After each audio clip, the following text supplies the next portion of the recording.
Okay, we are just about ready to paint here. I have scuffed everything on the cabinet. I have swept out my garage and I have blown it out one time here. When you're painting something, the cleanliness of your environment is really, really important when it comes to the overall finish of the final product. Now, we're not painting a car here, so I'm not going to go through the hassle of taping up drop cloths and plastic sheeting over my shelves and things like that, but I did make sure to sweep really good and to blow down any loose dust. I'll show you the importance of this. You want to make sure that you even blow off any kind of drop cloth or tarp, or in this case a piece of cardboard that I'm going to use to protect from overspray when I'm painting this cabinet. And you'll see why here. I'm going to hit this with the compressor real quick. I'm not sure if you can see that on video, but if you look in the air over here, there is tons of dust in the air, in the sunbeam there. And one of the often overseen spots where dust collects is going to be your overhead doors. So I've already blown this off as well.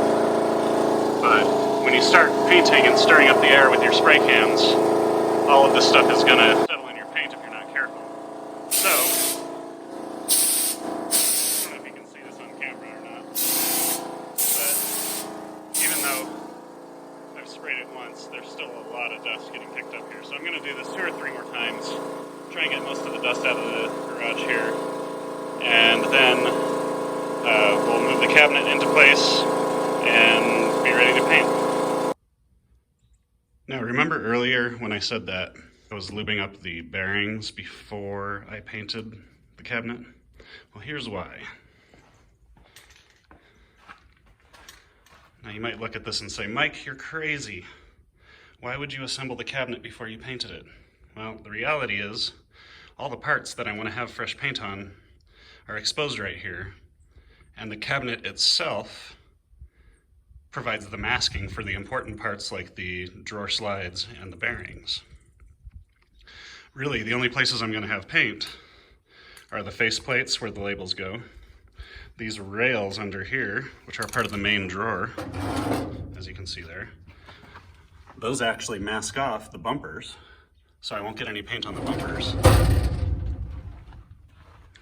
And then the main outer frame. So by doing it this way, I don't have to worry about masking the cabinet. So I've pre-shook my paint. This is a Rust-Oleum hammered finish silver paint. If you haven't used this stuff before, it's pretty cool. I believe it has some dissimilar solvents in it. And so when you spray it on, it actually forms this dimpled appearance on the surface. And it's really nice for stuff in the shop because it hides minor imperfections and it tends to be a pretty durable finish. And if it gets chipped or anything like that, it doesn't really matter because it's just the shop equipment.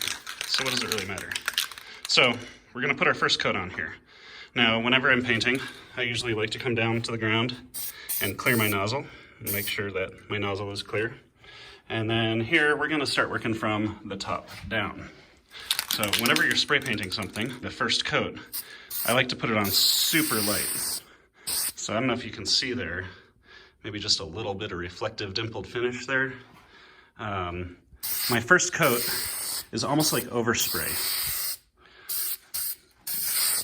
You just want a nice even coat of little speckles. You don't really want to change the color yet. Because what'll happen is this first coat's going to bite into that sanded finish and provide the grip for the rest of the paint that's going to follow here. So I'm about a foot away, nice even coats. I let it go off the end of the cabinet before I release the trigger. The reason we do that is sometimes the trigger likes to splatter. In fact, it's splattering right now. I might need to wash this in some acetone. But there we go. You can kind of see it in the sunlight there. Just a very, very light coat.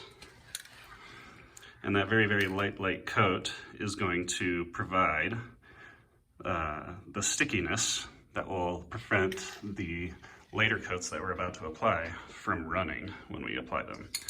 So let's paint the rest of this thing.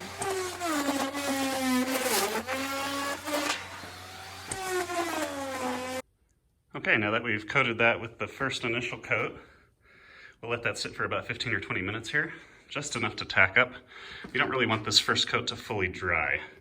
Again, this is just the coat that's going to provide the stickiness for the rest of the coats to come. You can see here I'm painting right at the edge of my garage. It's a beautiful day here in the mountains. It's about 50 degrees, a little cold for painting, but with the sun, it warms it up a bit. And the air is incredibly still today, so I'm able to paint this at the edge of the garage. If it were summer, or if there was any kind of movement to the air, I wouldn't be doing this. I'd have the garage door closed, maybe have a fan going to help circulate the air. But in the summer, you have things like insects to deal with, which makes it really difficult to get a good finish. The other thing you may have noticed there is, even though I'm painting this at the edge of the garage, I was dealing with a bit of overspray buildup, so on the following coats, I'm gonna go ahead and wear a respirator. Back for round 2 now. The second coat of paint now is gonna be a little bit heavier. What we wanna try and achieve with this coat is full coverage without running. So we're gonna lay this one on a little thicker, which means the paint's gonna be a little closer to the surface. I'm gonna move a little slower.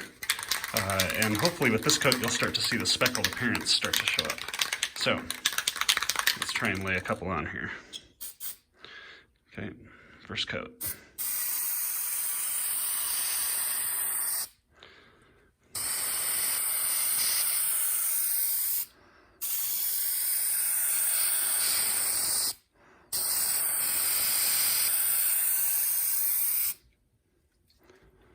You can maybe see here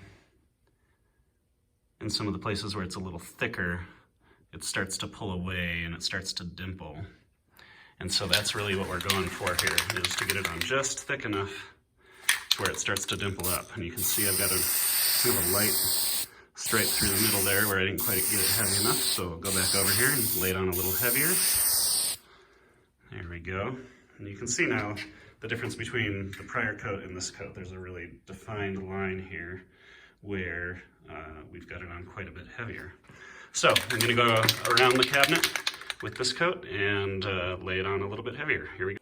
Well, I just finished the second coat on this first side of the cabinet, and while we did get some dimpling initially, I'm not getting a lot of the hammered effect that we're going after, and I have a theory here. I think that because this is the sunny side of the cabinet, it's getting a bit too warm. And because it's getting too warm, the paint is drying before it has a chance to puddle and pull apart. So, in fact, actually you can see over here in the shade, in the shady parts it's actually hammering like it should. And in the sunny parts it's not. So, despite it being winter and a little bit cold, I think we're just a bit too warm to do this. So I'm gonna shut the garage door and let this cabinet cool a little bit and come back and try some more.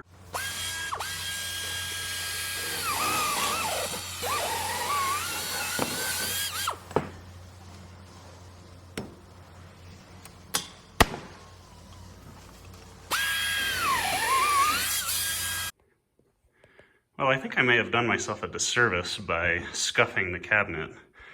It seems like the areas that were smoother actually revealed the hammered texture a little better. It almost seems like the paint wanted to behave like a regular spray paint. So I did find, though, with this particular kind of paint, laying it on a little heavier actually seems to do a little better. I haven't had this kind of trouble with this paint before, though, which is what's interesting.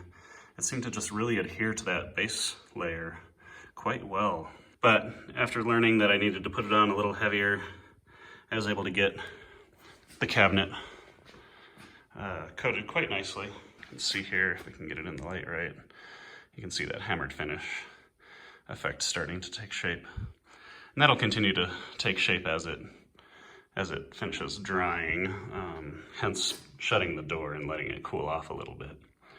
So that's all for now. Next time, We'll finish cleaning up the face frames and get them painted in a nice contrasting color and reassemble the cabinet. Thanks for watching.